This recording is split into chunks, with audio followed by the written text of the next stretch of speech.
பார்க்கறதுக்கே ரொம்ப மனசு கஷ்டமா இருக்குடா. வாடா எடுத்து போட்டுருவோம். பெருமாள் பக்தர்கள் ஒவ்வொருத்தங்களும் வாழ்க்கையில் ஒரு முறையாச்சு தயவு செஞ்சு இந்த பெருமாள் கோயிலுக்கு வந்துட்டு போயிடுங்க. கோயிலுக்கு போகிறதுக்கு முன்னாடியே ஒரு பெருமாள் சிலை வாசல்லையே உடஞ்சிருக்கு. நான் அங்கே பாருங்க. ஆமாண்டா, இது இந்த பெருமாளோட தான்டா. அது தோள்பட்டை இருக்குது. ஆனால் வந்து தலை வந்து எங்கே இருக்குன்னு தெரில. வாசல்லே இப்படி ஒரு நிலைமையில பார்த்துட்டோம். உள்ளே போனால் எந்த நிலைமையில் இருக்குங்கிறது தெரில. நாங்கள் போகிறோம். ஆனால் தயவு செஞ்சு இதில் போய் பார்க்கணுன்னு யாரும் முயற்சி பண்ணிடாதீங்க. இதில் வந்து முள்ளும் பூச்சி விஷப்பூச்சி எதுவாக வேணாலும் இங்கே இருக்கலாம். இந்த கட்டடமும் பார்த்திங்கன்னா ரொம்பவுமே பார்த்திங்கன்னா ஒரு நிலையேற்றதில் மாதிரி தான் ஒரு அமைப்பில் தான் இன்னமும் இருக்குது. இங்கே உறுதித்தன்மை மேலே ஏறின்றது தெரில.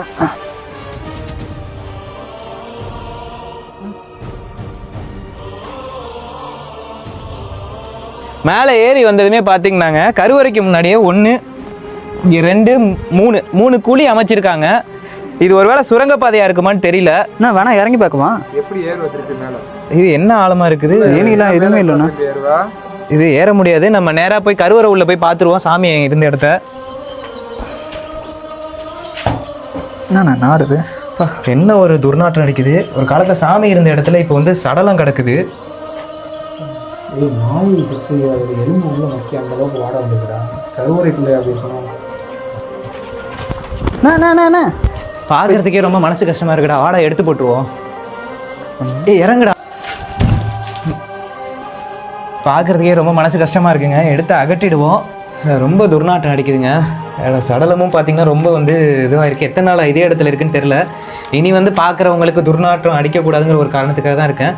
வரவங்க கண்டிப்பாக இங்கே வந்து ஒரு விளக்காச்சி ஏற்றி வச்சுட்டு போங்க. சாமி இருந்த இடத்துல வந்து இந்த சடலம் இருக்கிறத பார்த்து எங்களுக்கு ரொம்ப மனசு வருத்தமாக போயிடுச்சு. சரி இறங்கி எங்கள் கையாலே எடுத்து போட்டுருவோன்னு நாங்கள் எடுத்து போட்டுட்ருக்கோம். சீக்கிரமாகவே இந்த இடத்துல வந்து சாமி அமருவாருங்கிற ஒரு நம்பிக்கையில் தான் நாங்கள் இப்போதைக்கு இருக்கிறோம். இந்த கோவிலில் இருந்த பெருமாளோட பேர் வந்து வீட்டிருந்த பெருமாள். வீட்டிருந்த பெருமாளோட வீடு இதுதாங்க. ஆனால் இப்போ வந்து பெருமாள் வந்து அவர் வீட்டிலேருந்து அந்த இடத்துல போயிருக்கார் வீடு இல்லாமல்.